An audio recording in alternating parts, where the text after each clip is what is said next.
campuses. I condemn the anti-Semitic protests. That's why I've set up a program to deal with that.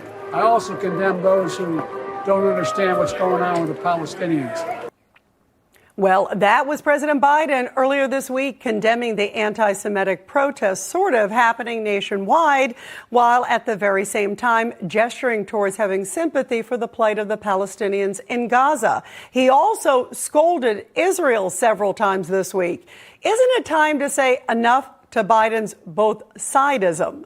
Joining us now is former Democratic Massachusetts Congressman Barney Frank, and also joining us is elections correspondent of The Federalist, Brianna Lyman. Barney, doesn't this sort of waffling not only hurt the efforts of supporting one of our greatest allies, Israel, but also it's fueling the flames at these campuses because he's not really condemning the protests, especially some of the ones that have been really nasty with these pro-Hamas and, let's do October 7th again and again. Where is his leadership on this, Barney? His leadership is in giving full military support to Israel. I think you've got it absolutely backwards. In fact, it was the Republicans in the House who were holding up the aid to Israel. It's finally coming. And so the American position under Joe Biden has been fully supportive of giving Israel the military aid it needs. He is also giving them good advice. And yeah, you talk about both sidesism. I agree with that. I think that it is in Israel's interest for them to be reminded that there's a negative political impact. I have to say, Netanyahu has done more damage in terms of, look, here's the deal. Israel is the victim of a savage, outrageous attack by Hamas. And because of his misjudgments, Netanyahu manages to kind of get other people sympathetic with these people. So no, in terms of action, in terms of what counts, Biden has been 100% supportive of giving Israel the military aid.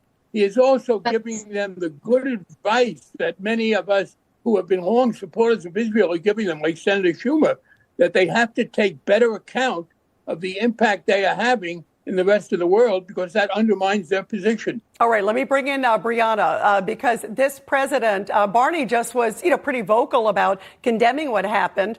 He seemed even a little harder than I've heard President Biden because President Biden is waffling all over the place. And this grayness and also supporting when Chuck Schumer came out and said Netanyahu must resign. This is one of our greatest allies in the world, Brianna. They are now fighting for their survival, and that's the best our president can do. The world is watching. Go ahead, Brianna.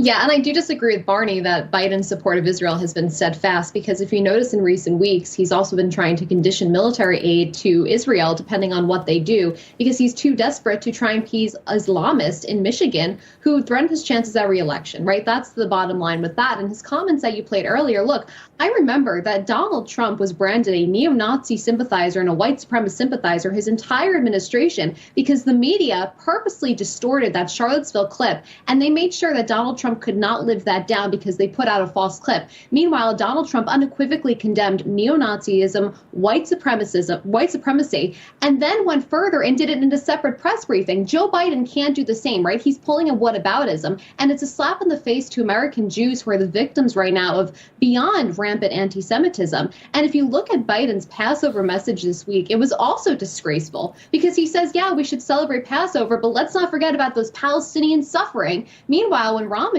happened, he puts out a statement talking about Islamophobia.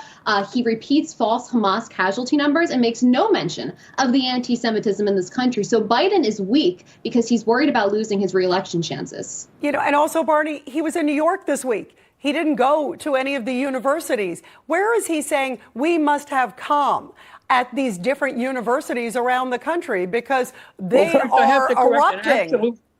I have to correct an absolute flat-out misstatement. We're losing you, Barney. He is not conditioning the aid. Important point. The fact is that Biden has rejected the notion that we should condition aid. And some left-wing Democrats, who are a small minority of the Democrats, voted against the bill because of that. As to Biden's position on all of that starving Palestinians who are not members of Hamas is not a good idea. And if you look as if you don't care at all about that, you hurt Israel.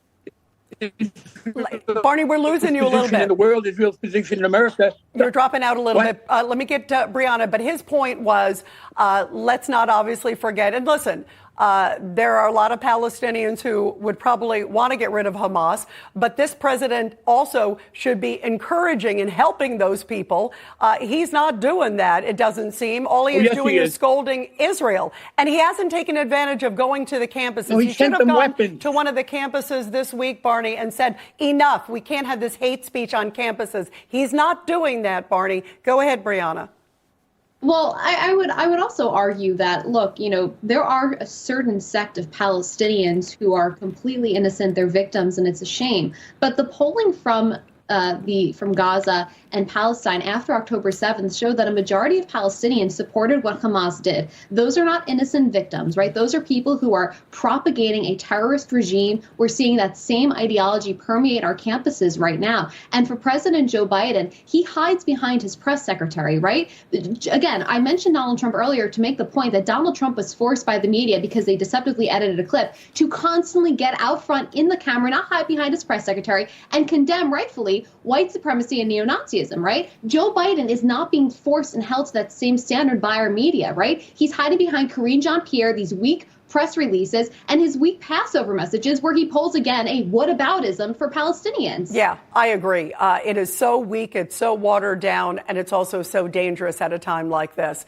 And what does it say about his support of one of our greatest allies, and also quieting these protests that are really getting out of hand? He has done nothing.